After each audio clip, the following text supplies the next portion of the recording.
Welcome to the Terrible Podcast with your hosts from SteelersDepot.com, where you can find all your latest and greatest Steelers news. It's Dave Bryan and Alex Kozora, always lit, talking Steelers. And now, here's Dave and Alex.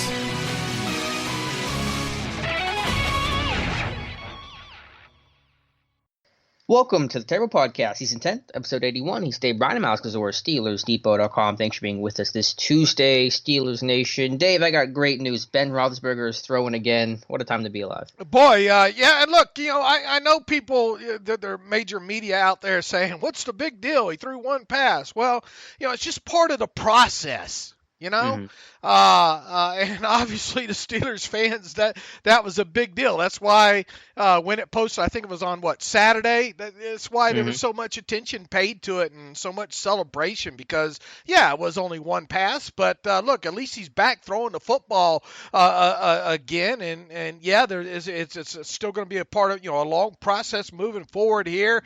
And hopefully he's ready to potentially start, doing something maybe by the time OTAs roll around. I think that's I think Ben said as much to Ron Cook, that 2.5 to 3 months from now, hopefully is when he'll get clearance to do more. But the first step of the process is beginning to throw again. And originally we thought that would be light objects and tennis balls. And, it looks like he was able to, or says he was able to bypass that part of the process, which I think most can view as a positive there. So, it is a great time to be alive that he is back throwing the football again.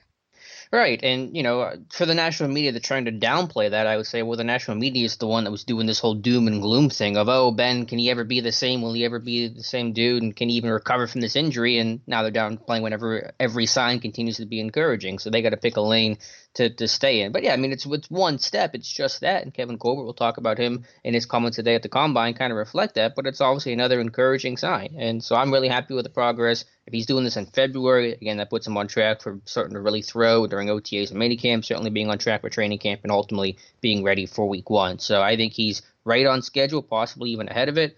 And that's obviously the most important news of the day. Right, and do either of us know if Ben's going to be the same quarterback or a better quarterback or what have you? No, you just got to let this process play out right now, and based on what Kevin Colbert said, Tuesday morning during his annual Combine interview, potentially we could be dealing with a quarterback that might be even better than he was prior to the surgery. Obviously, that's out there, but he also left open a possibility that maybe he won't be. So, we're just dealing with a huge unknown. Fact of the matter is we don't really know specifically still what the surgery was, to some degree. Was it indeed Tommy John surgery? All we know is that was a major elbow surgery, and obviously it cost him all of last season from week 2 on, and here we are today, and he's back throwing the football again.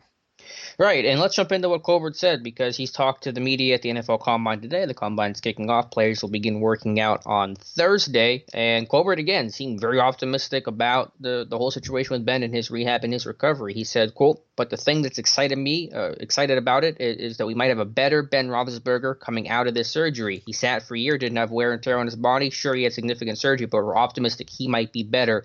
I don't know if I'd go quite that far and proclaim a better Big Ben coming off major elbow surgery, but just the fact that Colbert can even entertain that idea, I think, speaks to the progress that Ben's making and kind of how encouraged they are by his rehab. Right, and none of us are going to know.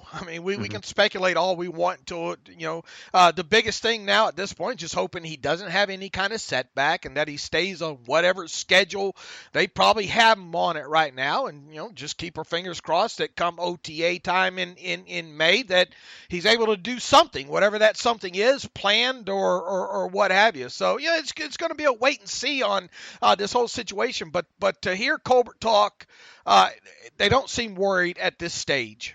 Mm-hmm. Yeah, and then the fact that, again, that he can make those kind of statements prove that they're not worried about where he's at in his recovery. Now, Colbert did obviously caution you don't want to push Ben too much. He's a competitor. He wants to really attack this thing, and he's got to go through the process and can't try to, rehab in a day. and get back to full health. But they're going to be smart about it, obviously. But again, the fact that Colbert can even make those statements, I think, just speaks to how confident they are in the situation.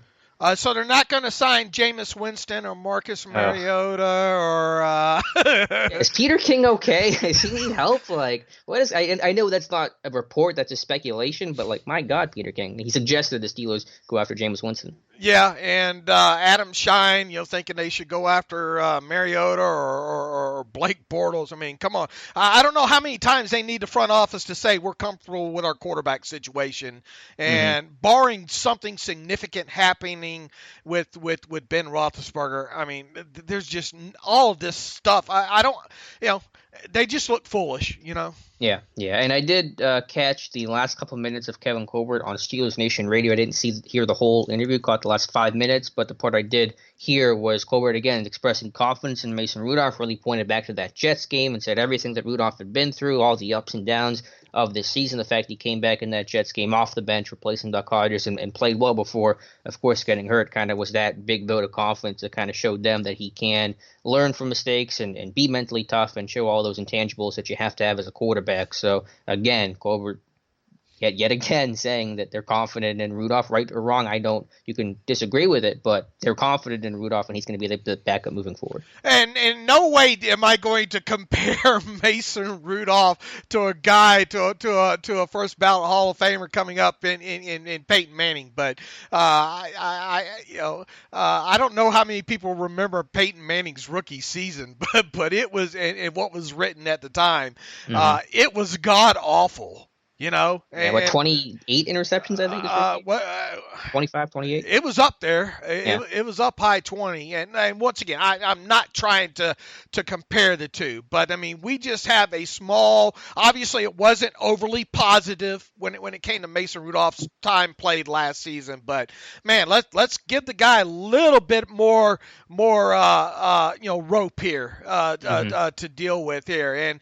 And if Kevin Colbert says they're comfortable with him right now, where he is in his development, then that's what it is. And if it's the right decision, hopefully we don't have to find out. This next season here. But the fact of the matter is, this team isn't going to do anything with the quarterback depth chart, or isn't likely to do anything with the quarterback depth chart from this point forward, barring something significant happening, and that significant being some sort of, backward slide in the Ben Roethlisberger rehabilitation there. So, deal with it. It is what it is. and once again, hopefully we don't have to see Mason Rudolph or Devlin Hodges or Paxton Lynch or any of those guys take any snaps in 2020. So, there you go.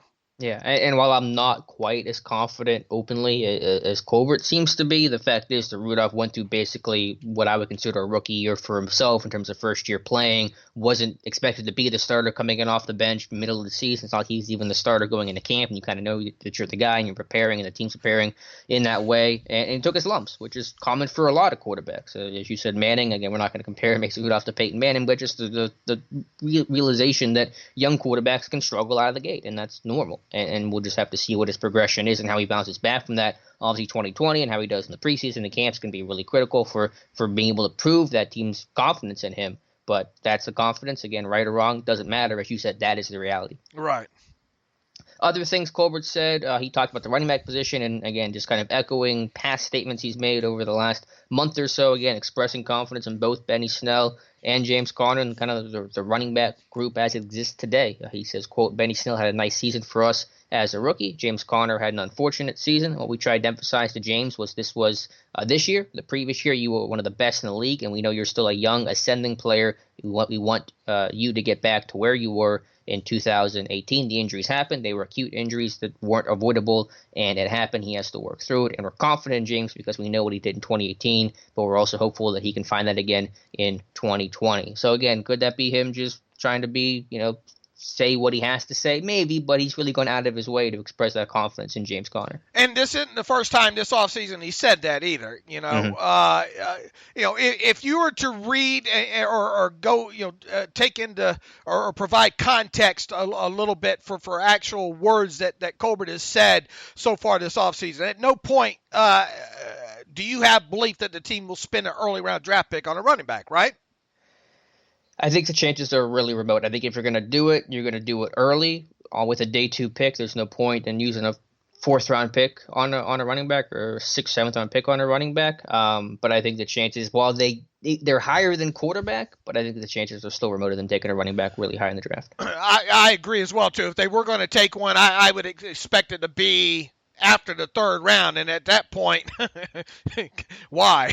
You know, and the only reason why I say running back could happen high is just because of the talent of the class. Sure, it is a really good class. I'm not going to deny that. So from a value standpoint, there is a case to make. Sure, absolutely. But if you were to make a bet right now on the Steelers drafting a running back, and assuming they stand pat with their picks that they have right now, and that includes which we should learn any day now that they indeed get that 3rd round compensatory pick, which everybody's expecting. In fact, that'll probably come out sometime this week. Confirmation on that. You would bet that they're not going to spend a 2nd or a 3rd round pick, or probably even not even. We'll stop it at 2nd and 3rd round that they wouldn't spend a pick on a running back.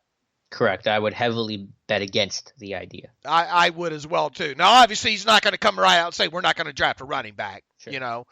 He's not going to provide much in the way of tips other than talking about giving an overview as he does every year on the draft class, and he did that today.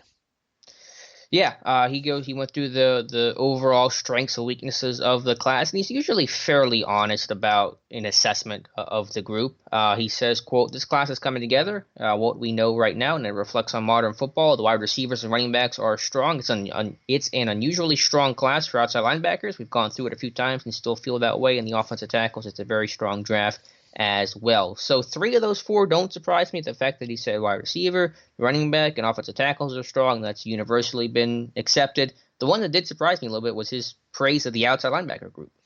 Yeah, I found that as well too, because you kind of look for those tweeners, right? The kind of guys that kind of fit in their system. And yeah, I think there's a couple of guys at the top of the group that are fine, but boy, I struggle when I go through and try to look at these guys that edges that would transfer over to good 3-4 outside linebackers, and obviously I've still got a lot of work to do when it comes to the class of outside linebackers, guys that would fit in the Steelers defensive system, in such a position. I haven't seen it so far.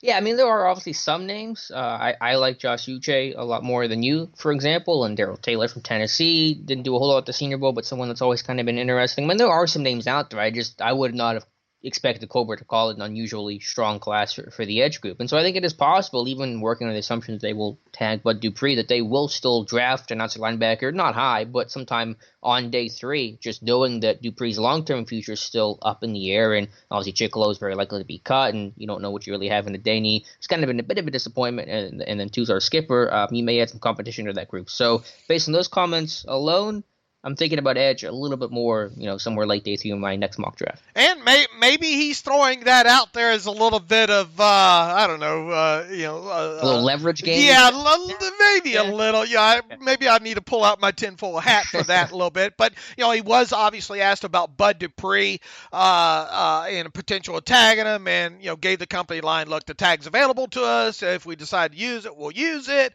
Not ready to comment whether or not they would on Bud Dupree, yada yada, and the law, and obviously the goal is if we use a franchise tag that we get a long-term deal done. All that's kind of standard fare. I think. So did he kind of throw out there as a little bit of, in case you're listening, we have no problems maybe selecting an edge in this draft? Maybe not. I think that might be a little bit of a stretch there. But look, he's not, for him, he wasn't going to come out and say, oh, yeah, if we can't get Bud Dupree signed to a deal here, we're going to tag him. Yeah, sure. That's just not something I don't think either one of us expected him to say. Although I think the narrative right now is, or the expectation is that they will still use the tag on Bud Dupree. Kind of weird situation with him this last week. He dropped CAA as representation, and then after the waiting period was over with, he re-signed with CAA. So I don't know what that was all about there. Maybe we'll never know. Maybe he had some. I don't know. I would just be speculating, probably speculate wrong as to why that thing played out the way it did this past week with him and his agency there. But look, I mean the tag deadline, they pushed it back a couple of days, didn't it? It was supposed to start today, but I think it starts like 2 days from now. With the deadline still being I think the 10th, or maybe that got pushed back a couple of days as well too. But even if they are to use the franchise tag, it's not going to happen right at the start of it. It would happen towards the later end of the deadline if they can't get a deal done with them along those lines. So, do we learn anything really new about Bud Dupree based on what Colbert said today? No.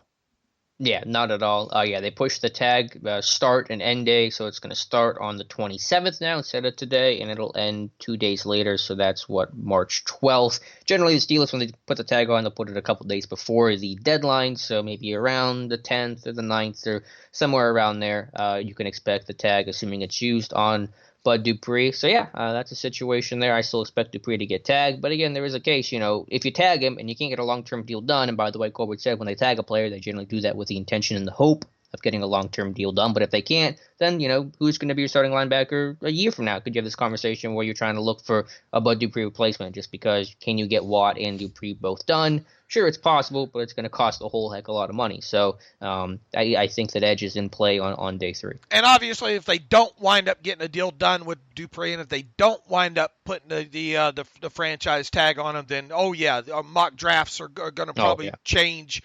Quite. We will most definitely probably be including in edge in our mock drafts moving forward. Most definitely from that point forward there. But, I mean, that will play out here in the next couple of weeks.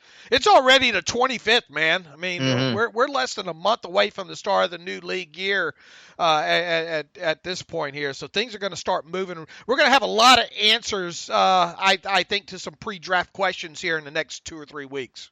And hopefully you have an answer for the future of the CBA and when that's going to get voted on, just to kind of give you guys an update on what's happening with that. Not much. The players decided to not vote on it. They're still negotiating. It's been pushed back. That's why the tag got pushed back a little bit. Colbert obviously said they're still working under the current rules, the assumption of that. So everything's still up in the air in terms of will this current CBA proposal passed by the owners get ratified by the players. We still don't seem to have any sort of idea. No, and it's hard to lean one way or the other. Even though I think the cautious aspect would be that it won't get done.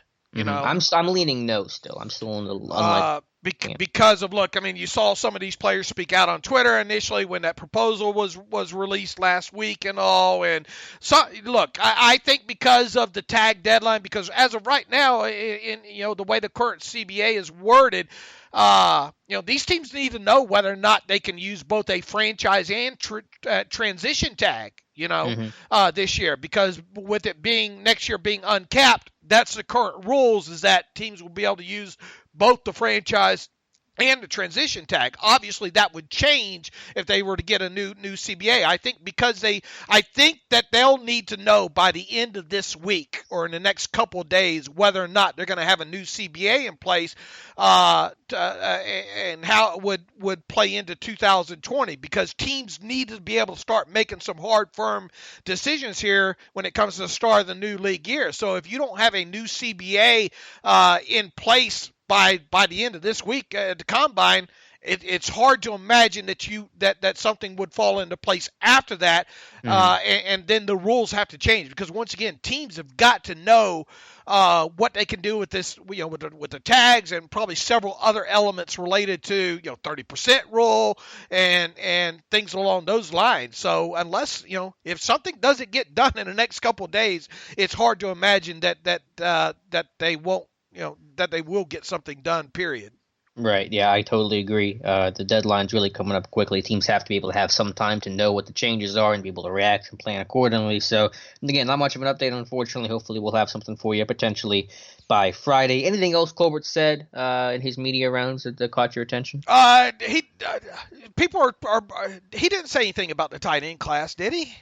I don't think so. It kind of the audio hiccup there, and I haven't been able to find kind of a clear. But to me, it sounded like he said wide receiver and running back, and then tackle and outside linebacker, and those were the 4 positions. Although I think some people heard maybe or think they heard him say something about tight end. I didn't. I didn't either, but as you said, the audio kind of hiccuped, so I'll have to try to find it somewhere else, or, I think he'll probably usually talks with, like, Missy Matthews, and she usually asks him about the strength of the class, so he'll probably give it the same answer then. So I have not heard him say anything about the tight end class, but I can't, I guess, confirm that 100% because there was that audio hiccup on Steelers.com. And we already knew, going into this thing that the wide receiver and running back depth was going to be fine. I haven't really paid that much attention to tackles. You could probably speak on that a little bit more. And very top heavy. And then we already discussed the edge class, or at least in terms of outside linebackers in a 3-4. Mm-hmm.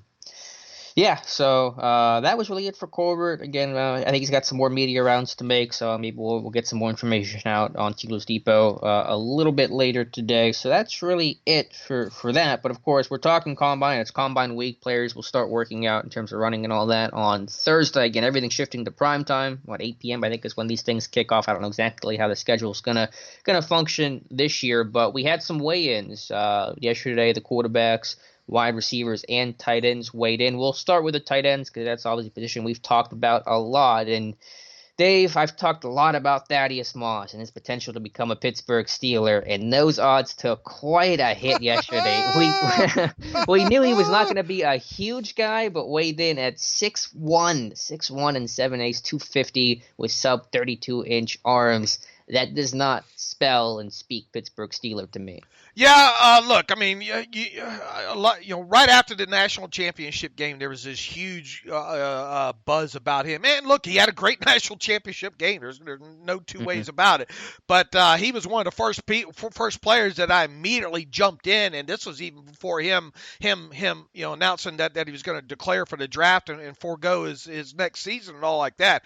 I came away right away. I mean, I was thinking that, look, this guy wasn't going to be a top 2-round guy. I was still a little bit I hadn't researched his block, his overall blocking, which I think you did a great job in that post of him that you did last week on him that showed that, he had a lot of bright spots there as a blocker and all like that. Still, when you look at him as a receiver overall, and I think we'd agreed on this last week talking about him as well too. Not a guy that showed that at least in his one season at LSU that could really stretch the field and be more of a down the field kind of guy, a guy that's going to run away from people in that aspect there. And that was the huge concern for me even before even looking at his blocking there. I came away and I still was convinced, even after your fine profile on him, that we're not talking about a top 3 tight end in this year's draft class. And then lo and behold, he shows up at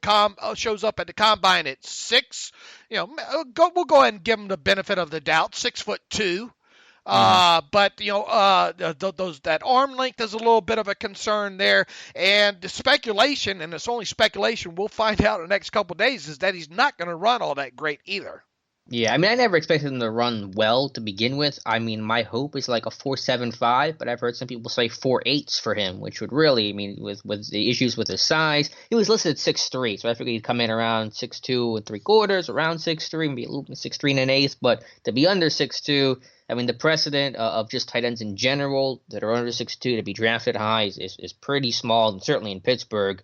I mean, like the shortest true tight end they've drafted in Tomlin's era was like 6'3". I think David Paulson was 6'3". I mean, David Johnson was kind of a hybrid type of guy who had actually really good lengths, by the way. So it's just hard to – there are still obviously reasons for Moss to come to Pittsburgh, being the underclassman, Power 5, the bloodlines. He is a great blocker, but from that size standpoint, that is that his stock took a hit, at least in Pittsburgh's regard. Yeah, where do you have him now? Is he still top 5? I mean, I never really had a ranking to begin with, so I'm not really moving them up and down the rankings. But I just know from that size. I mean, I think the average Steeler tight end that's been drafted, unfortunately, it's a fairly short list, but under Tomlin's been an average of like 6'5", 259 with 33.5-inch arms, and Moss misses basically all those boxes. Right. It's going to be a hard sell. I mean, if you get past the 3rd round, maybe. But and I think there's a good chance that from where I sit, I won't be surprised if he's not drafted in the first 3 rounds where I sit right now. Yeah, we'll see how he tests. And again, it does not sound like he's going to test super well. If he runs in the 4.8s, I'll have to look what the precedent is for guys running 4.8 that are 6'2 to get drafted in the top 3 rounds. I imagine it's a fairly short list. I will say though, Dave, I'm going to pick on you a little bit here. Your boy Charlie Warner, good size, 6'4.5", 245, but he's got some T-Rex arms, 31 1/8. That's going to be an issue. We talked about that already, right? I mean, we talked about his measurements coming out of the NFLPA Bowl. That was probably going to be an issue with him. Mm-hmm. Okay.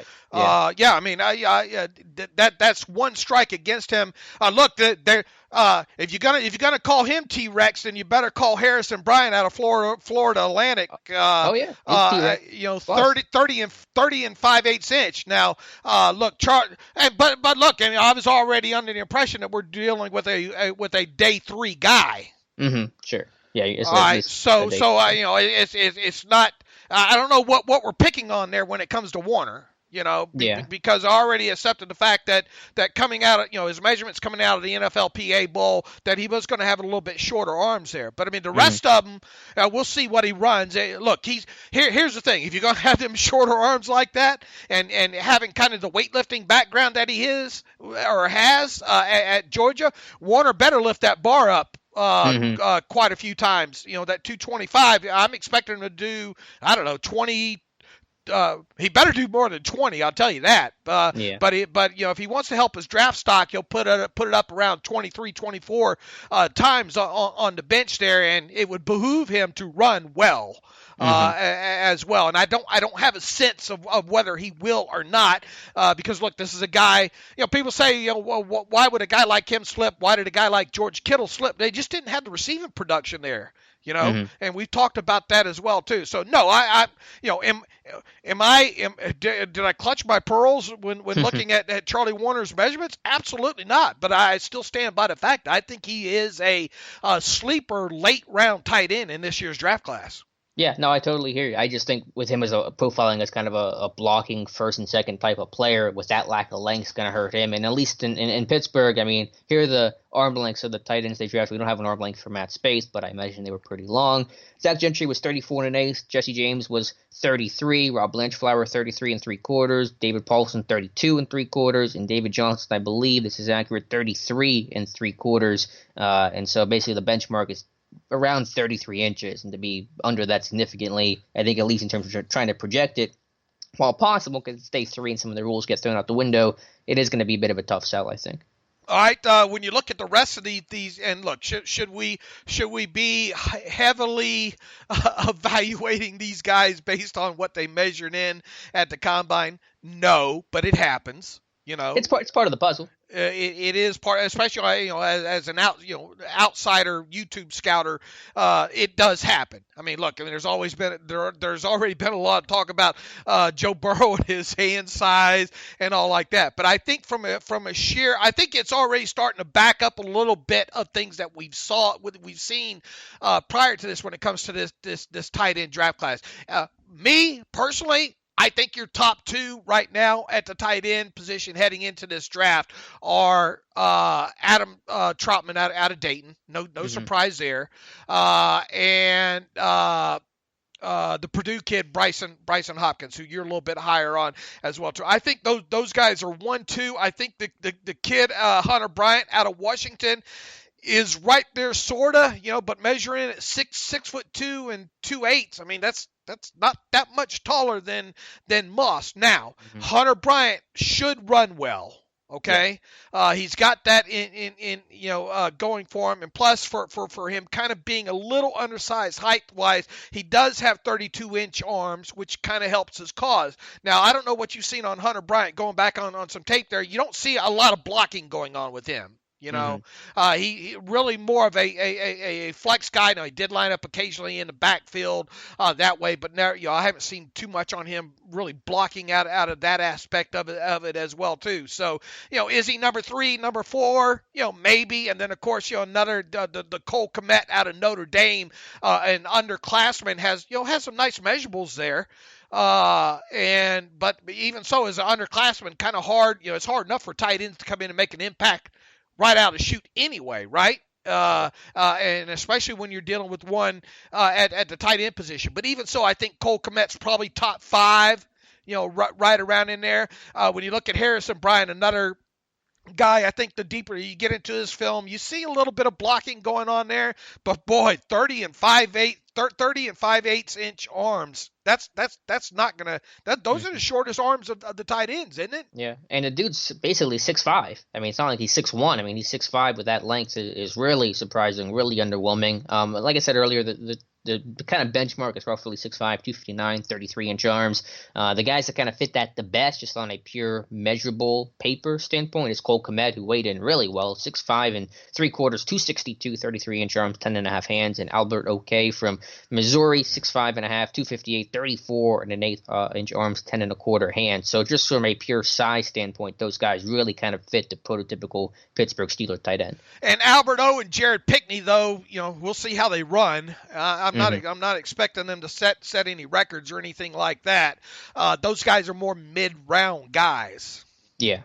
And your kind of theory's been that tight end maybe on the back burner, potentially not addressed at all. I know you've kind of tweeted about that the last couple of days. Unless you can, and here's where I am right now on Troutman and Bryson Hopkins, and you'll probably both those guys are at best second round guys in my opinion. Yeah, as in they're not first round guys. Is that right? What you're trying? Right. So, yeah. There's really no slam dunk first round tight end in this class. And you could probably make an argument that, we wouldn't be surprised if maybe a Bryson Hopkins fell into the third. Sure, that's possible. I think tight end's so muddy, it's hard to really project how it's going to go. I think it is reasonable to say that there will be at least one tight end off the board before Pittsburgh picks at 49. Is that fair to say? Yeah, it's going to be Adam Troutman. He's going to land. He's going to go to New England. Probably. God forbid. But that'd be end of the first round, I guess, huh? Do they have a second round? Wouldn't that be behind Pittsburgh? I guess it would. Yeah. Yeah, but I don't know if they have another pick somewhere. Belichick though, he ain't afraid to go up. He ain't afraid to go up and get a guy though. Look, I mean, could you do worse for Troutman to be the Steelers' second round pick? Not from where I stand right now, but once again, the whole Power 5 thing and all like that. But I think Troutman's answer, top to bottom, and looking at this class right now, I think Troutman's the cream of the crop. Mm-hmm. Yeah, I just look at that small school thing for Pittsburgh at least and say that does really concern me in terms of his likelihood of becoming a Pittsburgh Steeler. All right, now my initial analysis of this going back several weeks ago was that I didn't think this tight end class was all that great. All right, where are you now? I mean, I think we're probably still in the same place. I think it's a good class. It's not a great class. It's kind of muddy. It's going to kind of be all over the map. I don't think any guy is going to test crazy. I think Hunter Bryant from Washington is going to probably have maybe the best measurables. Hopkins is going to run somewhere in the 4.6s. That's what he told me at the Senior Bowl. So I think it's a good class, but it's not a great class. That's how I would describe it. And back to my comments, and I reemphasized on Twitter, I think yesterday there. We're going, and I've written about this quite a few times too. If Vance McDonald survives March 18th, okay, and if they're able to re-sign Nick Vannett for a bag of circus peanuts, I'm not convinced that they're going to draft a tight end, at least not early. And if you don't if you don't get a guy, to me. You bet if your Steelers are knowing their past, they'll probably be penciled in on a Hopkins or a Troutman as being their kind of the cream of their crop, based on what they've done in the past there. If you can't get one of those two guys, then you're probably going to have to wait, and that's where I think a Charlie Warner maybe comes in later in the draft if you wanted to address a position. I guess a Cole Kmet, depending on how far he fell. If you wanted to kind of look, if you were able to project out a Cole Kmet maybe helping you in 2021, that could be an option, especially if you could get him in the 4th round or so. But really, in my opinion, I don't think you can go into this draft if you're the Steelers with a huge gaping hole that says we got to draft a tight end early.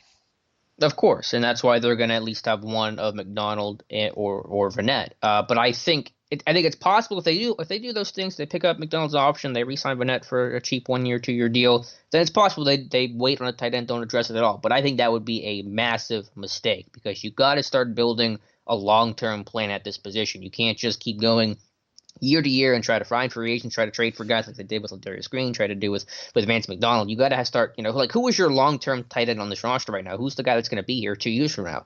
You don't have that guy. You got to plan in advance. So it'd be very much a lack of foresight if this team doesn't address tight end to make a heavy investment in that sooner rather than later. Yeah, but you're not going to just draft one to draft one either. No, yeah, of course. You wouldn't do that for any position, not draft. But I know you recognize, like, who is the long-term tight end on the Steelers roster right now? There isn't one. No, and I haven't even looked at next year's class, Right. Well, yeah. So, the idea that you're going to, wait a year until you absolutely need one, then expect a rookie to come in and contribute right away, that'd be insane if you're Pittsburgh. Well, that's why I say you address it maybe and take a flyer on a guy like Warner late in the draft. But is he really your long-term option? Is he really? No. Okay. I'm fine with you making that statement, but who are you going to? Where you sit right now, who are you going to? Let's assume that you're not going to get Hopkins or Troutman. Okay? Why are we assuming that? Let's assume that that's the case because I've already said that if you can get one of those two guys, it's probably the way that you need to go. Yeah, well, that's what I'm encouraging them to do. Okay, but what if they can't? Are you gonna fault them for not being able to get one of those two guys? Well, if they were to pass up those guys, if they're on the board, then yeah, I might fault them for it. If they're gone, obviously before 49, then nothing they can do about it. But if they pass them up and then complain about they didn't invest in a tight end, then yeah, I kind of fault them for that. Okay, well, you're already limiting your scope, though. There's 20 guys, there's 20 tight ends at this year's combine. They're going to only have interest in how many of them?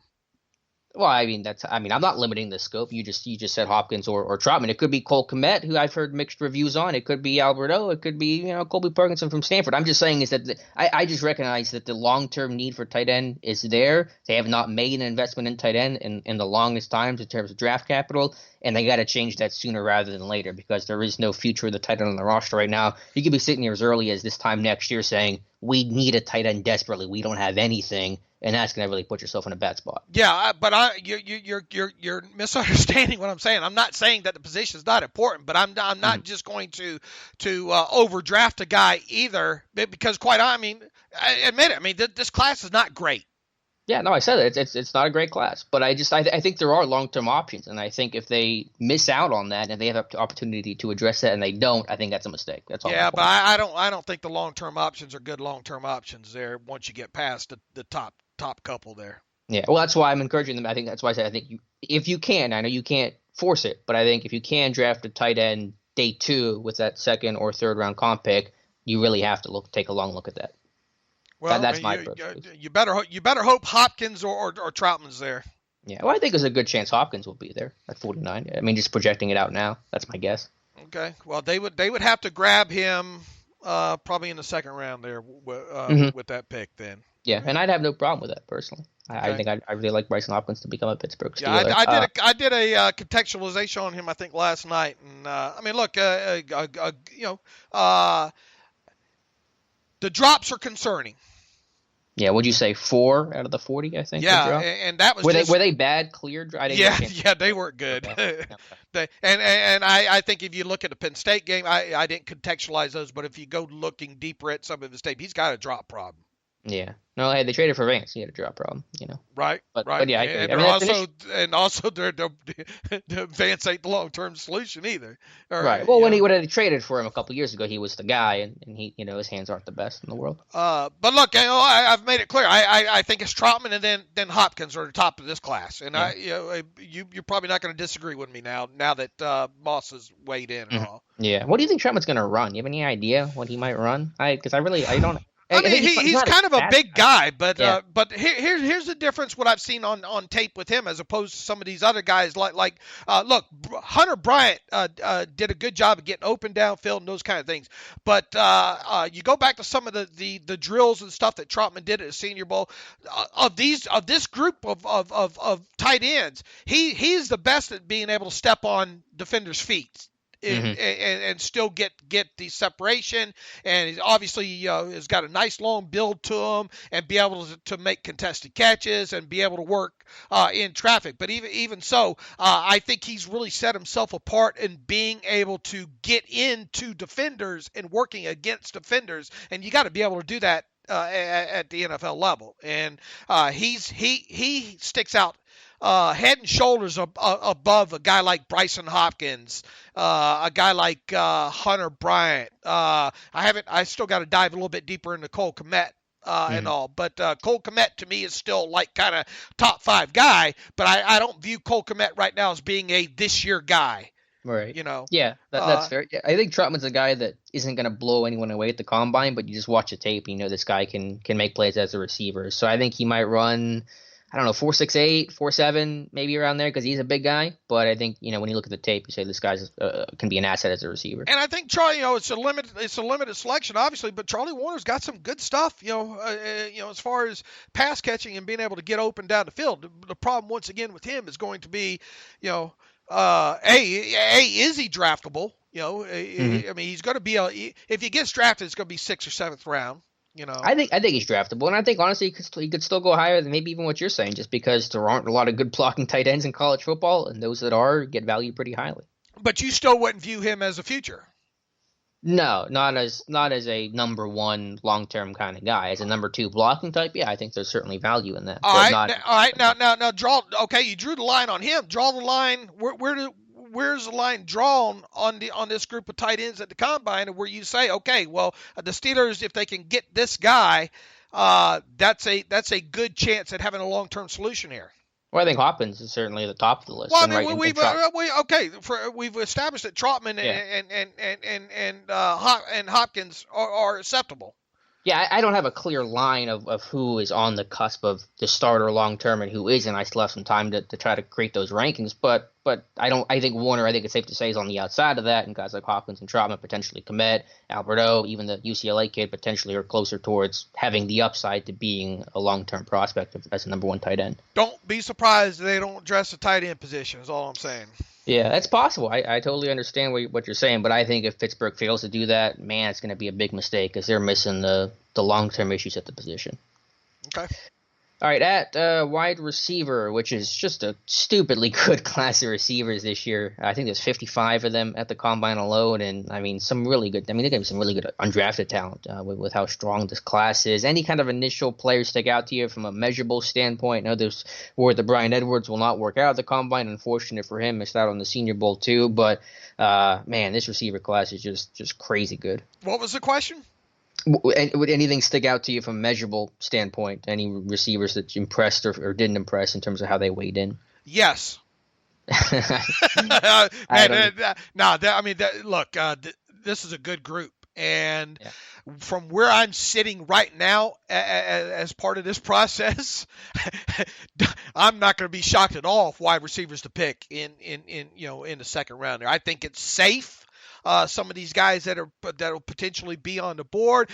We've already established that, boy, this team's got a long history of drafting at least one wide receiver every year, right? When you look at the status of Juju, even though people say, Dave, you sound down, you don't think that the Steelers are going to re-sign Juju? No, I just don't think they're going to re-sign Juju this year. Okay, yeah. And if that indeed doesn't take place, if you don't sign Juju to an extension this offseason, you have to come to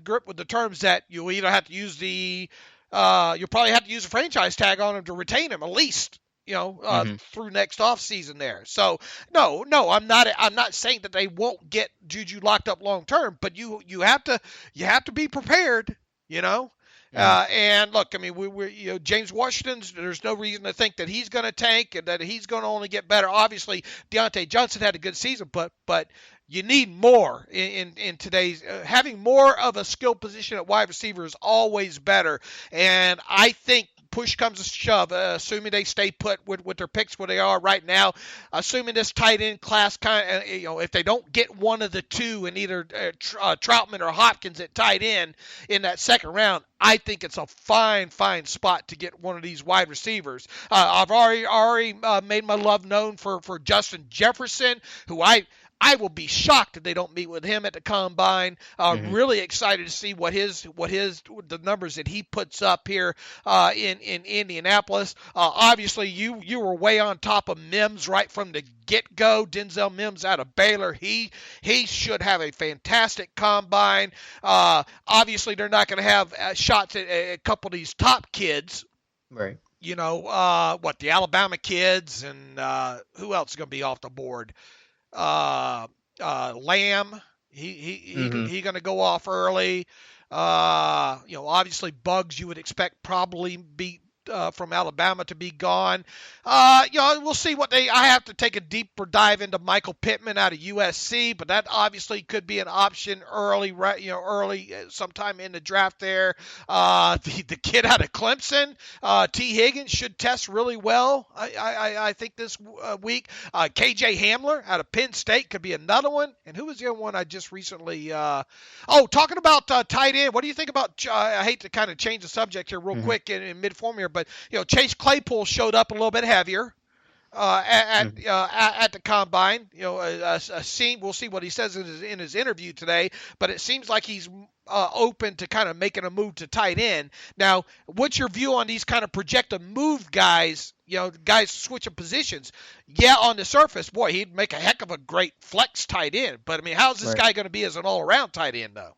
Yeah, I got a ton of questions yesterday about Chase Claypool. I think he weighed in at 238. He was playing about 225, I think, at Notre Dame. It's enthralling to think about the big tight end and the move tight end, and there's certainly some value in that. But, man, that is such a tough transition to move from receiver to tight end and then try to make the jump to the NFL at the same time. That is a lot of projection. So I'm probably lower on the love of Chase Claypool as half of Twitter is, at least. I would agree, and I think I kind of cautioned that yesterday on Twitter as well. Look, it sounds great in theory. It might get him drafted, maybe a little bit earlier than maybe what he would have by a round, if that, maybe.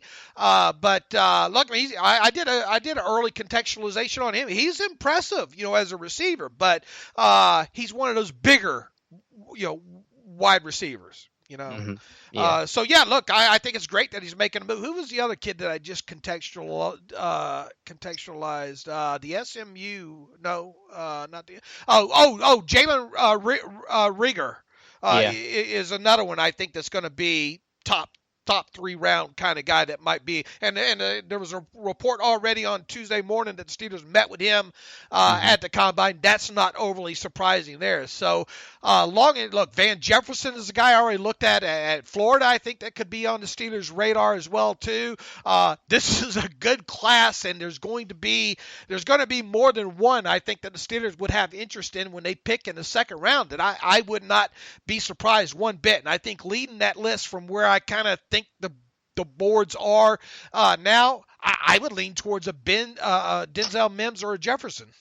Yeah, I'm with you with everything that you said there, Dave. Receivers like cornerback, you got to be 4 deep. Being 3 deep is not good enough and expect to be able to make it through a whole season. You saw that last year with all the injuries they suffered, the collapse with Dante Moncrief. Like, you got to be at least 4 deep. And so, yeah, I can certainly see the value of taking a receiver early. In my first mock draft, I had them taking James Prochet in the 3rd round. Rager's the guy that's interesting, though. I know it's just a combine meeting in just 15 minutes, but they've now, or 18 minutes, I guess, because they changed the rules. Now you interview only 45 prospects for 18 minutes as opposed to 60 prospects for 15 minutes. And that's only 13% of the entire attendance. 330 players at the combine, 45 you get to interview. So the fact that they're, these become a little bit more meaningful because you really have to have interest in the guy to talk to him, because you only get to have these conversations for 13% of the class. So that's something to keep an eye on. Michael Pittman, how's he going to run? His long speed, I think, is a concern. Joe Reed from Virginia has a day 3 selection, a great kick returner for the Cavs, Virginia native, Tomlin connection there. I think that could be a potential on day 3. Came in at 6'1.5", 224. Mims, I think we'll see how he tests. Might not test amazing. He's not going to be DK Metcalf and run no 4.3s, but I think he's going to have a good workout overall. Van Jefferson, I think, will do really well in the agility type drills. Juwan Jennings, not going to test well. Probably going to run the 4.6s, low 4.6s, but man, his tape is really impressive and a unique slot receiver that I think has a lot of impact and value in the NFL. Have you gone deep into Justin Jefferson at all? No, I haven't. I know you talked about him, and I think on paper it really fits. He's Power 5, underclassman. There is football bloodlines, right? His brothers. Right. He's got a brother with the Saints, and he's obviously had a couple others that have gone through the LSU program and been successful as well too. Okay. So, and boy, just comes from a good family. You turn on a couple of interviews with this kid, and I always do that at some point during the process, more with some of these kids, but ones that I'm more in love with early, I go straight to seeing how they, I kind of visualize. Could I visualize this guy being a Steeler by just the way that he talks in the press conferences and all? And yeah, he fits all of that. So he was in. Boy, the further I get, normally 2 weeks removed from my first mock draft, I'm hating it. But right now, I still kind of like it. And I really, like I said once again, I think Justin Jefferson. I will be shocked if there's not a report at some point that he met with the Steelers during, at the combine there. And I'm excited to see what kind of measurables he puts up here in Indianapolis. I really think that could be a prime target of the Steelers with their second-round pick. Makes a lot of sense. And I think it's a given they're going to draft a receiver because they've done it all but 2 classes under Colbert, and with how good this class is, Colbert said today how strong the receiver class is, they're going to take one. It's just a question of who and in what round. If you had to choose between one of the 2 tight ends, Troutman or Hopkins, or a guy like one of these second tier, I guess you'd call them wide receivers, in say a Justin Jefferson or a Mims or one of these guys, which way would you lean? Well, there's no wrong answer there, obviously, but I think I would lean the tight end because it's a position of more scarcity. Receiver class is so talented. It's got so much depth that you can wait on that. If you wait on a tight end, then you're going to be in some trouble. And then again, just in terms of position and need, long-term position and need, I think both of those are in tight end's favor in terms of needing that more than receiver. All right, fair enough. I want to get into seeing all these catches on Michael Pittman. I'm going to do a contextualization on him at some point here. Gotcha. Cool. With quarterback, not a whole lot to talk about. Obviously, you have no concern with Joe Burrow's hand size, I imagine, right? No, his tape's phenomenal. Yeah, very silly. I think the media talking about that. Really not a whole lot of the reactions for quarterback. Do you have any sort of thoughts on the quarterback weigh-ins? No, because to be quite honest with you, I'm not paying a whole hell of a lot of attention to the class, to be honest with you. Yeah. What about O-line came in today? Running back came in today. Any kind of reactions there with the running back class? I mean, you're going to hear a lot of talk about, even though we've kind of downplayed the idea of running back, you heard about Jonathan Taylor and Cam Akers from Florida State and J.K. Dobbins from Ohio State. Any kind of thoughts with the running back or the O-line class? The center out of Washington. Poor Nick Harris. I told you right from the get-go I was worried about him. Yeah, he is 6 foot and 7 8. I mean, he was at the Senior Bowl, got weighed in, but did not grow since then. Interested to see the kid out of Wisconsin, the center, Tyler Biadasz. Is that how you pronounce his? He's going to have a lot of attention all the way across the board here. I tell you another one. The Runyon out of Michigan. They have him listed as a tackle. He obviously, I think, moved all over the place at Michigan there. Not going to be an early round guy, but boy, if you get, round 5 or so, you're kind of looking for kind of a flexible type guy. He sure seems like he would fit the bill with him. Arms could probably stand to be a little bit longer. What did he go? 33 2/8 inch there. 6'4" and 2/8 height, 306 weight. Interested to see what happens with him. Trying to think who else kind of. I want to watch. I haven't watched a lot of them yet. Lemieux out of Oregon. What do you know about him? I think we have a report on him. Yeah, I know he's a couple Oregon guys, couple Michigan guys, Stockmorton and Lemieux. I think Lemieux has been versatile as well, so that's someone to look at earlier than maybe a John Runyon Jr. But yeah, I think Lemieux could be on the radar for 3rd or 4th round. Other guys, Ben Bredson, I think is a really solid, consistent player. Sadiq Charles could be really important for him. We know the combine, the most important things are really the medical and the interview, and there's apparently a lot of questions off the field with Charles and some red flags about character and stuff like that. So that's something teams will certainly have to explore. So for Alex Sadiq Charles, underclassman coming out, not a whole lot known about him. This could be a really big week for him. Cushionberry, probably another one to maybe look at a little bit, maybe undersized at 6'3" and an 8 there. Not Long a lot. arm. Long arms at 34 and 8 there, so that'll play in his favor. A nice hand size as well too. I don't think he has a problem getting into a lobster. As 10 and 3/8 inch hands there. Overall, I don't get a good feeling about the center or guard depth though. Kevin Colbert talked about the tackle class, and I think the tackle class is fairly deep here. I'm not getting a good warming feeling about the guard center class here. Yeah, and Colbert, to my knowledge, has not commented on it for this year, but I went back to past years, and he's always kind of said the interior O-line class is never really good, and that's probably true for this year. Even someone like Damian Lewis, who I do like, I've kind of watched his tape some more, and there are some issues with anchor and just overall strength and size issues. I like Matt Hennessy from Temple. Thought he had a good week down in Mobile. Could be on the Steelers' radar. But yeah, the interior class is not great, unfortunately. So there aren't going to be a ton of options for Pittsburgh, who probably is going to need to address it somewhere in the draft. I wouldn't be surprised if they talked to Solomon Kinley out of Georgia, who I had in my mock draft there. 6'3", 2'8", 337. Going to be fun to watch him partake in the combine. But just overall, I've got a lot of homework to do on interior offensive linemen moving forward here. Yeah, me too. How about the kid from Fresno State, Mutai, who's got great size, great balance, but just laundry list of injuries, which is going to be really big for him. Checking out the medical. The tackle class, again, at the top, I mean, you got some great names. You're talking Becton from Louisville, who is just one of the largest human beings in the world. 6'7", 364, 35 and 5/8 arms, 10 and 3/4 hands. You got Worfs from Iowa, Wilson from Georgia, Wills from Alabama. The tackle class, you're going to have probably 5 tackles go within the top 20 picks. So it's not the best depth, but the top heaviness is off the charts. All right. I've yet to really get deep into the running back class at all. I know you have, though. So, as far as what fits the Steelers, where are we at? Oh, what fits the Steelers is 220 plus pounds. They like those big backs. And so while I'm not the highest on him, Jonathan Taylor has great patience. Insanely productive at Wisconsin. I think had he stayed his senior year, he would have, I think, probably broken the NCAA record for rushing yards. Came in at 5'10", 226. That is just Pittsburgh Steelers. So if there's one name to kind of put connection with Pittsburgh in terms of what they like to draft, it would be Jonathan Taylor from Wisconsin. As far as early guys, right? Yeah, as far as early guys, yeah. Anybody else? Remotely close?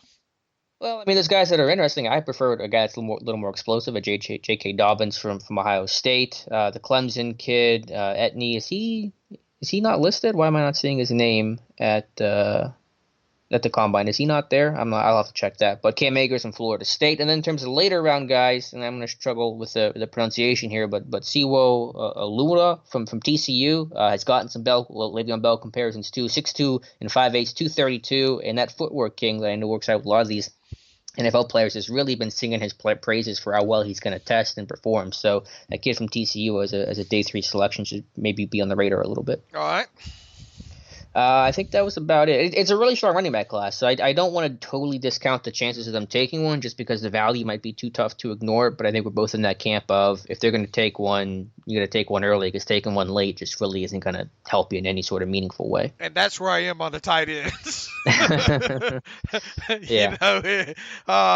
And look, that's why I want to take one early. That's why I think they need to take one early. Yeah. I think it's one of the two. But you're right. If they pick up Vance's option, they sign Vannett, then it's like, okay, maybe they don't see tight end as his big time need. Right, and look, we're obviously not overly optimistic on Zach Gentry right now, but he was an underclassman and all. He obviously would have to make a significant jump there. He had a good interview last week or I think it was sometime last week. He's going to be in a weight room all off season, which he needs to be. Just hard. You want to talk about hard transition? The guy was a former quarterback. Obviously, he played a little bit at tight end at Michigan there. Did some good things as far as down the field kind of stuff. But you got to be able to. There's to me. What is the benefits of having a tight end if you can't move them around and use them in all areas? In other words, right. If you can't be kind of a 70 to 75% snap player. Yeah, he's got to be that kind of guy. No, I totally agree. One other name at tight end to offer, Mitchell Wilcox from South Florida. I don't know a ton about him, but I know he had a good career with USF, so that's a guy I want to watch out this week. And I have yet to get deeper into his stuff. Tom Mead on our site, I think profiled Kobe Parkinson a few weeks ago. There, he's an interesting cat that I want to get into. And several people have told me to go look at Wood Anderson out of Tennessee as well. So I will at some point. I still don't have the warm fuzzy feeling about this group, top to bottom. I think I've made that clear by now. Yeah, no, I hear you. It's not a great class. But again, I mean, the way I look at it, even if there was like that great prospect that was first rounder, it wouldn't matter because Pittsburgh's not going to get him anyway. So like, I'm not losing too much sleep over the lack of a elite tight end in this class. Okay. All right, Dave. Any other combine thoughts for we'll be back Friday, so we'll be able to kind of catch the rest of the class. But on Thursday, it's going to be quarterback, receiver, and tight ends working out. We'll be back for Friday. Again, they're pushing everything to primetime this year, and so we can kind of recap things on Friday from that day one and preview the rest of the weekend. All right. What do you have? What'd you write up on free agent safeties?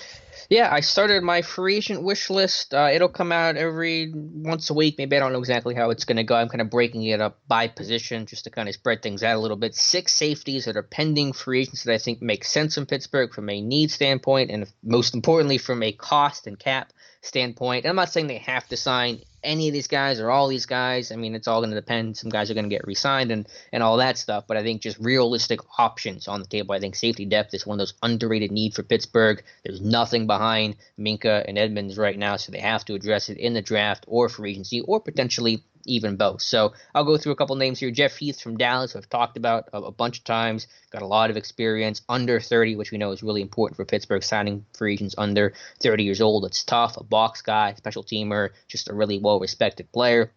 For a special team standpoint, Miles Killebrew from Detroit, really not going to offer a whole lot on defense, but a really strong, competent special teamer. So if you lose Tyler Matakevich, that could kind of be a good replacement in that lens of it. Will Parks from Denver, probably going to be too expensive, but a guy that's really played well, versatile, a physical guy that I've always had a lot of respect for. And then some guys that kind of make sense from the whole Blues Clues connected dots, guys that were brought in for pre-draft visits by Pittsburgh, Deion Bush from Chicago, Carl Joseph from Oakland, who we've talked about a lot before, and Jaron Kearse from Minnesota. I think all guys the Steelers showed interest in before the draft when those guys came out, and that interest may still be there.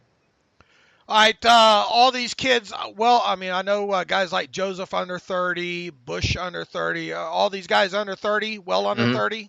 Yeah, they're all under. Heath is the oldest at 29, but everyone else is in their mid-20s, basically coming off their rookie deals. Yeah, 29 is kind of pushing it, but I don't think if he adds especially special teams value, that could be there. The things that you look at when it comes to the Steelers and free agents, especially on the defensive side of the ball, is well under 30, cheap.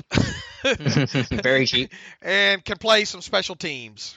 And all those guys can. And again, the pre-draft interest, bringing in Bush and Kearse and Joseph. I mean, Joseph may be a little more expensive because he's played better the last year and a half of his career, but he's coming off that foot injury, limited him to just 9 games in 2019, so that may help his value. Jeff Heath's coming off shoulder surgery in the offseason, so that's going to help his value and keep his price tag down. So again, these are all cheap options that make a lot of sense for Pittsburgh. They're not going to be cure-alls, but there's no depth. You got to have a number 3 safety on this team right now. You can put that trust on a rookie potentially, but that's a risk in itself. So I'd like to have somebody with some NFL experience. The thing is when you put these together at the various positions as you move forward here in the next couple of weeks, they're not going to be excitable list. And this is not an exciting. This is a boring list I offered. But it's the most realistic that you're going to find. You'd like them to go more high dollar, bigger names. But the fact, look, this team doesn't have the cap space. They have an MO of kind of what they look for in free agency, and that's why these lists that you put together need to be you need to pay close attention to them because they are the most realistic that you're going to find out there. Major media are going to be throwing all these other names at us moving on like out. Jameis Winston. Yeah, like Jameis Winston, or it's going to move forward at other positions, I think, at some point as well too. But the fact of the matter is, it's just not realistic. It's just not. Look, the fact that they went out and did what they did last year with a Nelson, or with a Barron, or even a Moncrief for the amount of money, per year. I think if you look at that was a huge splash for what they did last year. And then people want to go back and say, well, look what they did the year before with Burnett and Bostic. On a cash and cap perspective, those were just barely above ripples in the water, to be honest with you. And look how they played out. Right. On top of it, you're going to be looking at a ripple less than that from a couple of years ago with Burnett and Bostic, and that's even if this 30% rule goes away and they're able to free up a little bit more cap space. They're just not going to go headstrong, make splashes in my opinion, anywhere close to what they did this a year ago. Definitely. Now, I do want to ask you, because I know for as much as we've talked about the cap issues, and clearly this team is cap strapped, it is possible to sign a low-level veteran guy over a multi-year deal. I mean, it's fair to say, because some people, I get the blowback I've got on this article is they have no money. They can't sign anybody. They can sign somebody. It just has to be a really low-level guy, and the money has to be right. But there's a way to massage this cap to make a Deion Bush or a Jaron Kearse kind of work, right?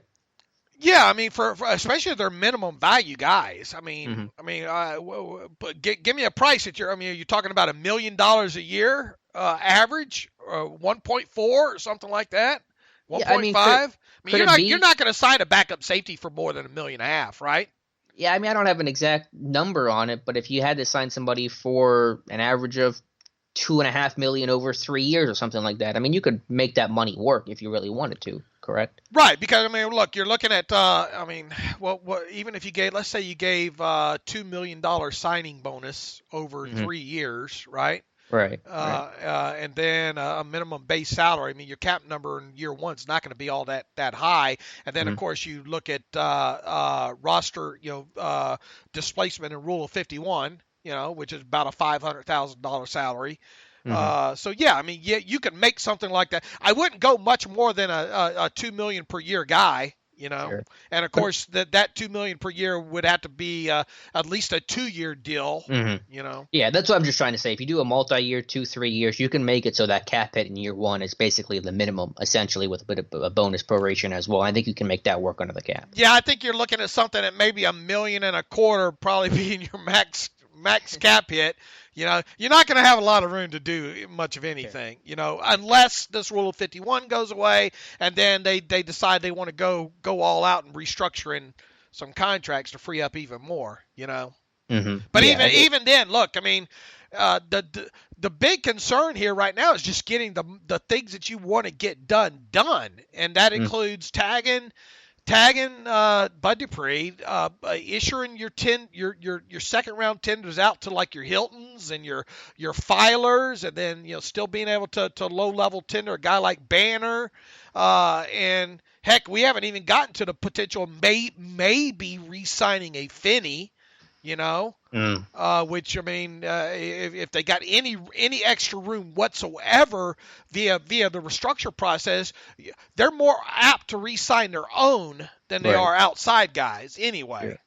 Well, that's a good segue, because I wrote an article yesterday about the case for keeping Tyler Matakevich, and I'm kind of looking at roughly what a Matthew Slater guy. I know you can't make a direct one-to-one comparison. Slater, he's a gunner, he's older, and probably a little more accomplished than Matakevich, but Slater basically got $2.5 million per year in 2018, and I'm looking at Matakevich probably commanding somewhere between $2 to $2.5 million per year over maybe a 2 to 3 year deal. Is that, A, would you be in favor of that, and B, okay, I feel like that you're not in favor of that, but is that possible? Yeah, I mean, I think it's going to come back down to how, can does this 30% rule go away and enable them to free up a little bit more money? To me, let's assume it doesn't, because if it does, you probably can make a lot of stuff work. But to me, it's too much of a luxury. Yeah, I don't know, man. Especially at that price. I mean, if we're talking $1.5 million a year over a couple of years, that's a it's just going to be so tight, man. I mean, I know. so tight. Look, I like him. I think he's great on special teams, but also I'm not going to sink a lot of guaranteed money in him anyway because of the sheer fact of the potential of him maybe being beaten out. Sure. Yeah, I wouldn't give a ton of guaranteed money. It may be more heavy in base salary, but man, that is elite production. He's got 37 special teams tackles since being drafted in 2016. No one has more than that. He's got more than double second place in Pittsburgh. I mean, I hear you. I'm not trying to spend my whole cap space on it, and obviously there's a price where it's just going to be too much, but I'd hate to let that elite production get away from me. You're preaching to the choir here when talking about special teams value. Right. You know how I feel about him, and Right. you know That's how I what I feel wanted to about get your special teams.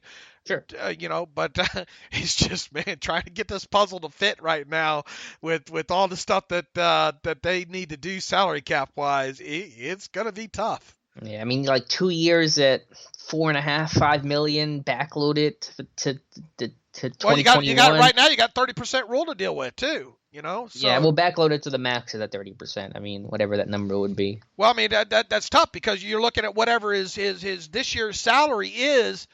The next year's salary can only be 30% more than that. See that? I mean that Sure. people that presents a huge problem in this whole puzzle when it comes to restructures and the contract extensions and the new contracts is whatever the players in the current CBA, whatever the players 2020 salary is on a new deal, the next year's the following year's salary, and then if you go more than obviously 2 years, each bump up it can only be 30% max.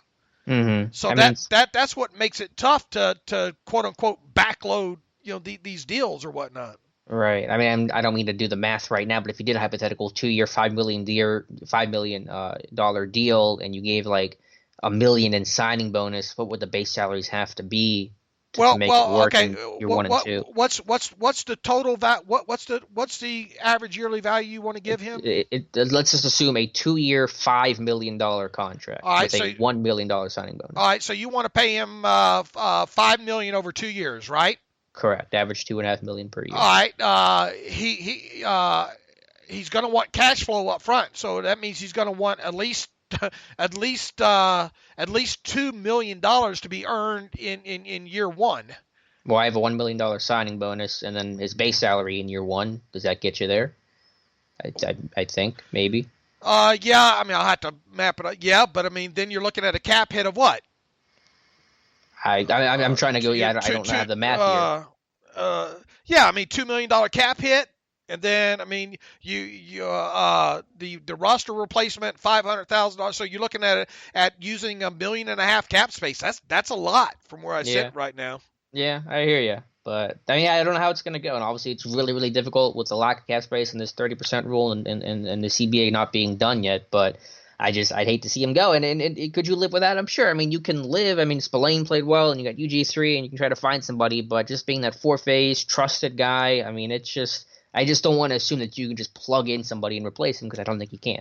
The problem, I mean, look, like I said, you're preaching to the choir here, but the problem is it's a luxury as we sit here today. Yeah, I hear you, but I just you want to keep your own, and you want to pay for elite production, and I think he checks both those boxes. So if there's a way to make it work, I'm not saying it's guaranteed, but I'm trying to explore every avenue I can to try to make it work to keep the Dirty Red around. And we'll see. Pray the CBA gets done this week. Right, for sure. I mean, look, who would you rather have? A Finney or a Matakevich? Well, I don't even know how you keep Finney because he's going to cost more than that. I mean, assuming that you have a luxury of no CBA. I mean, of a CBA getting redone. Oh, okay. Yeah, well, if CBA gets done, I think you have a lot of options at that point. The money starts opening up a little bit better. Yeah. So I'm not very confident either of those guys get done. I'm just kind of working on the assumption that Finney's gone because he's probably going to at least want to try to start somewhere. And you're not going to cut Foster and then just give him, give Finney Foster's money because it doesn't save space, and I don't like the message that sends. So I've just kind of made the assumption and come to peace with the fact that Finney's going to be gone in 2020. Right. I'm not expecting him back, but I'm saying if you're going to go luxury and if you free up extra cap money with no 30% rule, then I'm going to be more apt to try to re-sign a Finney than I am a Matakevich. Yeah, I hear you. All right, so we'll see what happens. We'll let you know with CBA. Again, everything's still kind of in limbo right now. Not a good place for us to try to talk about it. It's certainly not good if you're the organization and trying to figure out which way this thing's gonna go. Any other thoughts, Dave? Or we can get into some reader emails here and start closing out the show. Okay. Did we miss anything? I think that was everything from Colbert at the Combine, our Combine preview, free agent safeties. Yeah, I think that's everything. All right, Justin Kreitzer writes in, hey guys, just listen to the Friday listener emails and like the idea sent in about an NFC rivalry game. In a discussion, Alex mentioned that it would be great if the NFL did something fun like incorporating a college stadium into that extra game. I think an annual Steelers-Eagles game at Beaver Stadium would be extremely popular. It's probably logistically near impossible, but it's still fun to think about. As always, you guys are the best. What you do, keep up the quality content. Thank you, Josh. I think that it's already started to leak. Wasn't it Mark Murphy from the Packers who said something that it would definitely be a NFC game and probably a rotating kind of schedule type thing. And if they went to a 17 game schedule, one year you would have the AFC teams having the extra game at home, and then the next year the NFC. And what I would think would probably happen would be along the lines of what they do with those two kind of unknown games every year that they have right now that are dependent on where you finish in the schedule, and then incorporating an NFC team into that kind of thing. I think that's, from what I understand, kind of what the way that they would handle that thing there. Let's see. Kalen Clark. Hello, my name is Kalen Clark. Hoping Dave gets my name right this week. I think as in Kalen, as in or Callan. He says, as in calendar. So I got it wrong, but I got it right there. So Callan writes in.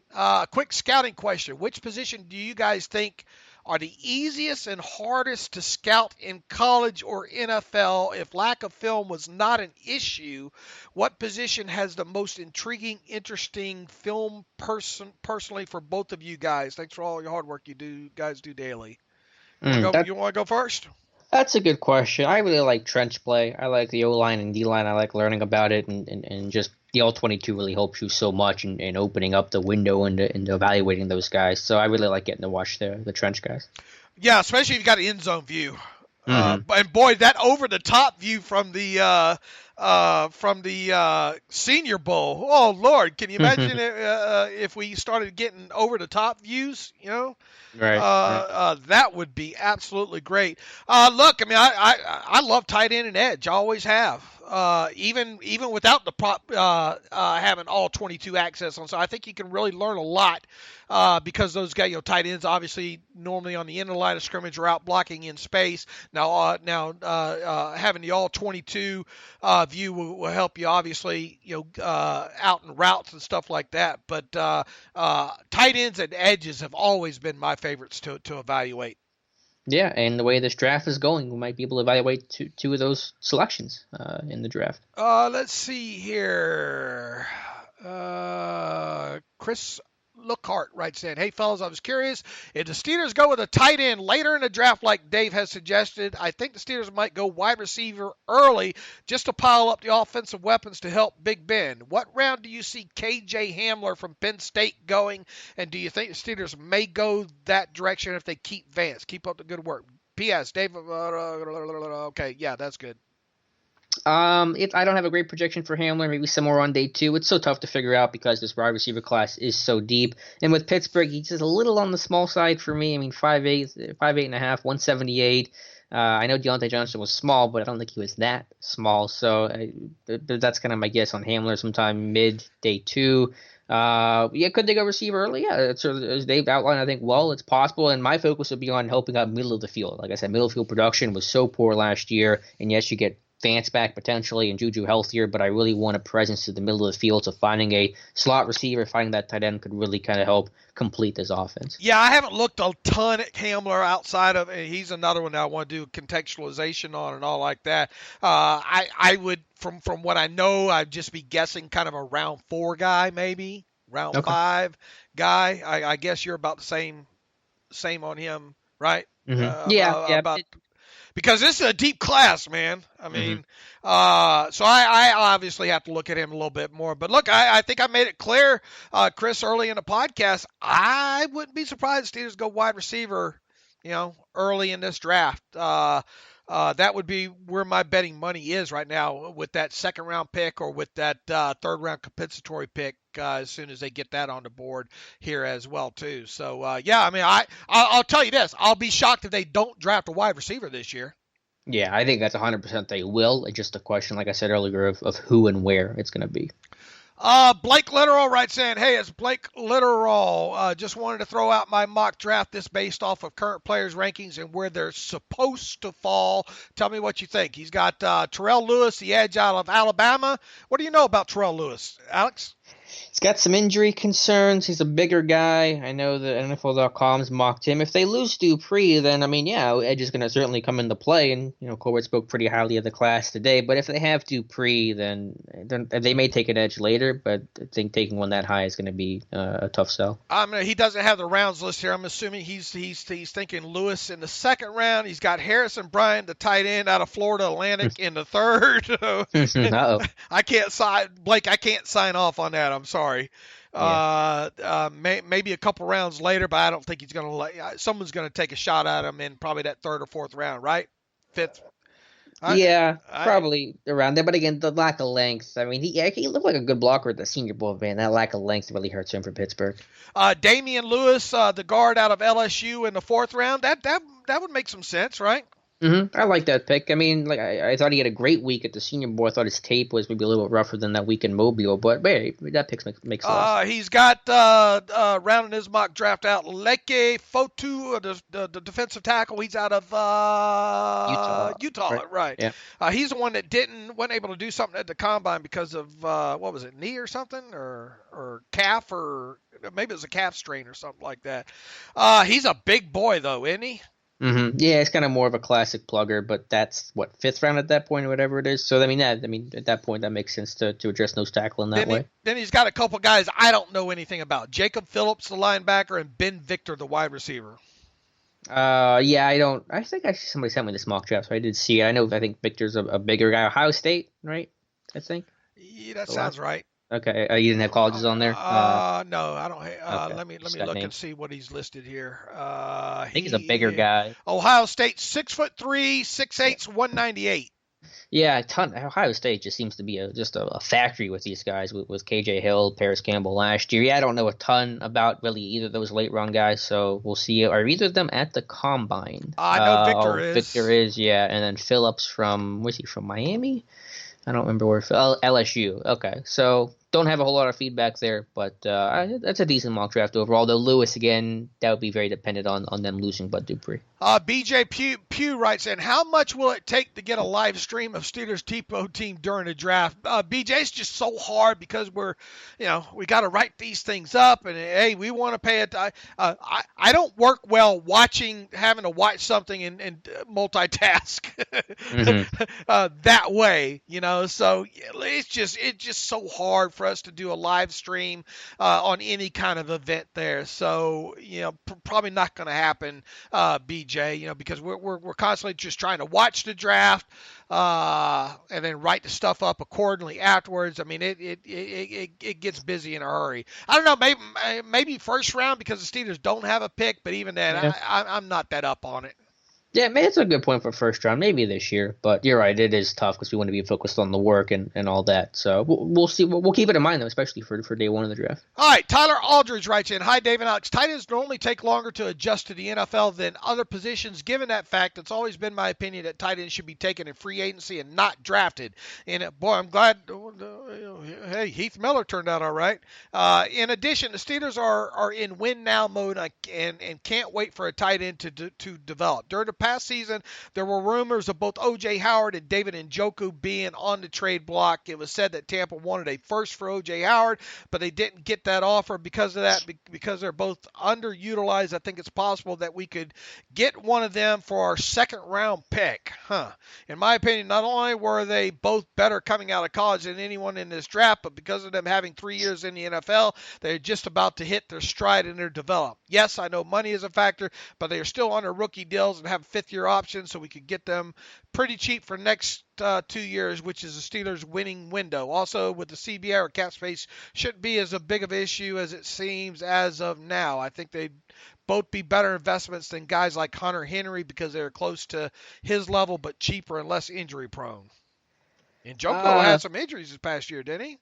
Yeah, I'd be more open to Njoku than Howard, but I don't think Cleveland's going to really trade that in division for that kind of player, for that kind of pick. I think you got to eventually just build from within. I think that I hear what you're saying, but they've tried this route with free agency before, and eventually, like you said, you got to kind of go with the Heath Miller route and draft and develop from within. That's the Steelers' way for any position. I understand the point about guys that can contribute now. That's why I'd prefer to draft a tight end now, and so he's ready to be the guy for next season that can still make a limited impact, kind of more as a receiver in 2020. So I think eventually you have to bite that bullet and say we got to make this long-term investment in the tight end position now, so you don't have to. You can have that guy cheap for years, and again, if you're trading for a Howard or Njoku, you're trading capital, and you're gonna have to pay those guys pretty soon as well. So I'd really rather go with the long-term investment draft pick kind of route. Yeah, if it's costing me my second round pick, and even if I'm not sure what I'm going to get at tight end, I would much rather use that second round pick on a wide receiver. Yeah, especially in this class, so I see where you're coming from, but I personally I would be against it. To me too, and especially for Howard. Howard did not play. There's a reason why Tampa's trying to dump him, and I just don't have interest in O.J. Howard. Oh, here's Bo Lawson. The email that I got says, "Why do you think Juju?" It says, "The other day I was listening for the first time in 3 months, and it sounded like you aren't hopeful that Juju signs another contract with the Steelers. Can you explain why you feel that way?" No, I hope I made that clear. And I apologize if that's the impression that I gave when talking about it. No, I thoroughly hope Juju remains a Steeler for his entire career. The fact of the matter is, though, I don't think an extension is going to get done this offseason, especially if no new CBA is worked out. And then I think you're running up against 2020 being a huge year for him. I mean, he's going to have to, and I think he can. He's going to have to show he can stay healthy and that he can put up the kind of similar numbers that he put up, his second season in the league there. And if he does, then he's going to get retained. But if he doesn't, if you put up a mediocre season, then it's kind of hard to put a franchise tag on a guy like that, right? Yeah, but I'm still confident in Juju. I know you are as well, and I still believe he'll turn it around with good health next year, and obviously having Ben back. So I don't think either of us are really down on Juju one bit. No, not at all. In fact, that guy's putting in some hard work, according to the Instagram. I mean, he's really getting after it this offseason. Not that means a whole hell of a lot, but, the dedication there, he's a good kid. I mean, last season was just awful for several guys on that offense all the way around. Obviously, injuries played a huge factor in Juju missing all those games. No, I'm not down on Juju at all, potentially signing another contract. However, if he doesn't get a new deal this offseason, that it's fully reliant on him having a good 2020 season, which I hope and think he will. But what if he doesn't? That's a good question. Hopefully we don't cross that bridge, but if we do, we'll have to talk about it then. But I think he will have a big bounce back. I mean, what if we're talking about a Juju that has, I don't know what, let's 65 catches for, I don't know, what would be a good yardage to go along with that? 800 something yards or whatnot, and let's say six, 7 touchdowns or whatnot. What do you have enough? What are you doing during the offseason with him? Obviously, you come out of shoot trying to sign him to a long-term deal. But what if you can't? Do you put that franchise tag on him? It's going to be a lot of money for the franchise tag for a receiver. Yeah, that's a really good question. I don't have a good answer for you. It would depend on exactly why he struggled, why the numbers were what they were. But it'd be tough to justify the tag. So no. I'm not down on him at all. I think, though, that you have to – I think you have to look past – look towards 2020 just being a big season for him is all I'm saying, I'm with you. Let's see. JJ sounds like JJ from Lexington. Could you explain in detail, at least the best you can, how it would help the Steelers if we get a new? Oh, I think I already read that the other day, didn't I? Or no? On Friday about how a new CBA would help the Steelers, how getting a new CBA done before the new league year would benefit the Steelers. Yeah, I'm pretty sure I covered that, talking about the 30% rule going away would be the biggest thing, because it would help them in any kind of contract restructure or contract negotiations or extensions or anything along those lines. So first, I mean, that it begins and ends there as far as how a new CBA would potentially help the Steelers. Yeah. So that's, from a selfish perspective, that's what you should be rooting for a CBA to get done this week, because that will give the Steelers some more flexibility and some more options. All right, Alex, we'll be back on Friday at some point. I don't know what time we'll be able to get it done. Depends on combine schedule and all like that. But that's when we'll be back. We'll have a lot more to talk about the combine. Make sure you're tuning in to SteelersDepot.com. We'll have Alex and I once again tracking the combine numbers live in real time, and that includes weigh-ins and all that kind of stuff. So that post will be easy to find on SteelersDepot.com. Obviously, throughout the rest of today, we'll be recapping what all Kevin Colbert had to say, and a lot of other stuff, draft profiles and anything combine related that we can find, or ludicrous notions like the Steelers signing Jameis Winston. I'm sure we'll have no choice but to write about as well too. So in the meantime, we'll be back on Friday. You can follow me on Twitter at Steelers Depot. Follow Alex on Twitter at Alex_Kozora. Follow the show at Terrible Podcast. Email the show, theterriblepodcast@gmail.com. If you like what we do and want to donate to the cause, go to SteelersDepot.com. Please hit that donate button up right navigational bar. Also, if you want an ad-free version of SteelersDepot.com, you can get that by going to SteelersDepot.com, hitting the